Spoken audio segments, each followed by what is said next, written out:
唔少行業都會應用科技，有牙醫近年就利用人工智能幫患者檢查牙齒，認為效果同真人臨床差別唔大，期望透過科技手段減輕患者對檢查牙齒嘅恐懼。正所謂牙痛慘過大病，但係唔少年輕人都會忽視口腔護理。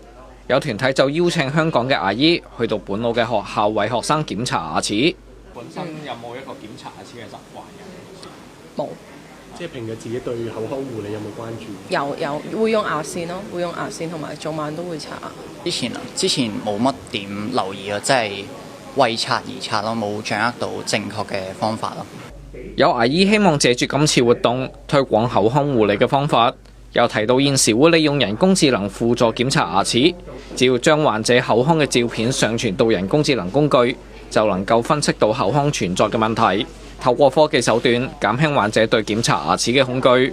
我哋對比到之前我哋有做過研究嘅，我哋對比呢個醫生喺個臨床做個檢查，咁大概都有90%嘅準確率咯。咁我哋其實就希望通過個簡單嘅方法，令到我哋嘅市民能夠對牙嘅興趣會大啲。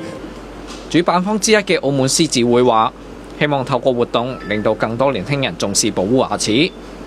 澳廣視記者陳宇龍報道。